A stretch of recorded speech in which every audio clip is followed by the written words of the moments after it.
बहुत बड़े व्यक्ति थे, बहुत विद्वान।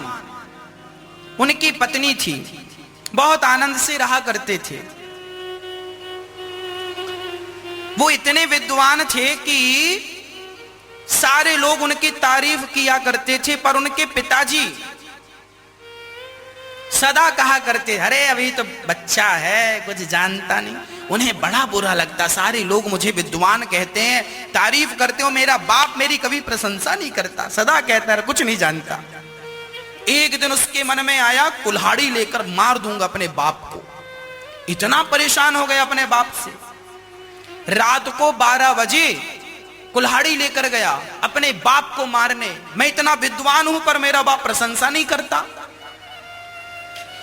तब उसकी मां और उसके पिताजी कुटिया में थे। वो कुल्हाड़ी लेकर गया था कि पिता को मार डालूंगा आज। तभी उसकी मां की नींद खुल गई और मां ने अपने पति से कहा, क्यों? हमारा बेटा इतना विद्वान हो गया है, सारे लोग तारीफ करते हैं, प्रशंसा करते हैं, और एक आप हो कि आप कभी उसकी तारीफ नहीं करते। तो पिताजी बोले, भाग्यवान, वो बहुत योग्य है, बहुत अच्छा है, उसके जैसा विद्वान कोई पैदा नहीं हुआ धरती में मेरे बेटे जैसा। अरे मैं उसके सामने इसलिए नहीं कहता, मैं कह दूंगा कि विद्वान है तो कहीं उसे अहंकार ना आ जाए, इसलिए मैं उसके सामने, उसके मुंह पे उसकी तारीफ, मैं उसके पीठ पीछे बड़ी तारीफ करता हूं, उसके मुंह पे नहीं करता, कहीं वो भटक ना जाए, बिगड़ ना जाए। अब वो लड़का कुल्हाड़ी लिए खड़ा और सोचा, मेरे पिता मेरे बारे में ऐसा कह रहे हैं। अब तो वो कुल्हाड़ी छोड़कर तुरंत पिता के चरणों में पड़ गया। पिताजी माफ कर दो, आप इतने अच्छे हैं और मैं आपको गलत समझता रहा, मेरे से अपराध हो गया, मैंने अपने बाप को मारने का सोच लिया, ये भी एक अपराध है, मुझे दंड मिलना चाहिए। पिताजी मुझे दंड दीजिए, बोलिए मुझे क्या दंड देना चाहते हैं? पिता ने कहा, बेटा कोई दंड नहीं, माफ किया। ना पिताजी दंड दीजिए। पिताजी ने कहा, सुनो बेटा, तुम्हें यदि दंड चाहिए तो ये बताओ, तुम्हारा सबसे ज्यादा सम्मान कौन करता है? उसने कहा, पिताजी मेरा सबसे ज्यादा सम्मान होता है ससुराल में।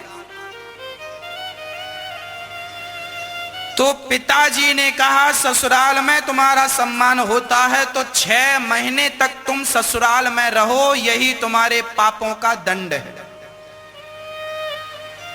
यही सबसे बड़ा प्रायश्चित है। अब दोनों पति पत्नी चले ससुराल। अब सुनिएगा, जब ससुराल गए, ओहो जीजा जी आए, जीजा जी आए, जीजा जी, ओ थाली लाओ, लोटा लाओ, पांव धो। जीजा जी के पांव वाँव, ससुर जी आए, ओ दामाद जी कैसे हैं, पांव वाँव पड़े, कैसे हैं? ठीक है, सब बढ़िया, कुशल मंगल? हाँ सब बढ़िया। ओ दामाद जी के लिए बढ़िया हलवा बनाना बादाम का, और देसी घी की पूड़ी बनाना, डालडा वालडा न डालना, और बढ़िया खातिरदारी। अब दामाद जी भी बड़े प्रसन्न हो ससुराल, और जीजा जी के चरण धोए जा रहे हैं और हलवा पूड़ी खवाया जा रहा है। पहले दिन हलवा पूड़ी, दूसरा दिन रोटी सब्जी,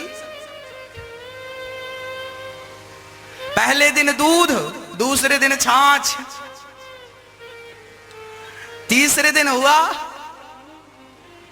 तो साली बोली, जीजा जी कल की कुछ रोटियां बची थी, आप कहो तो रख दूं? अब लो बासी रोटियां खाओ जीजा जी। और सुनो, साले साहब ने कहा, जीजा जी 5 दिन हो गए आज आपको, एक काम करो, घर में क्या करते रहेंगे आप, चलो हमारे साथ गैया चराने। अब जीजा जी गैया चराने जा रहे हैं। अब इनकी पत्नी बार बार कहे, क्यों जी यहाँ गोबर करने पड़े हो, क्या घर में कमी है? सब बढ़िया चकाचक घर में। महीने भर बाद तो आलम ये आया, साले सालियों ने कहा, जीजा जी घर नहीं जाओगे? जीजा जी बोले, ना अभी 5 महीने नहीं जाऊंगा। अब उनके घर में तू मैं चालू हो गई है, जीजा जी जा ही नहीं रहे।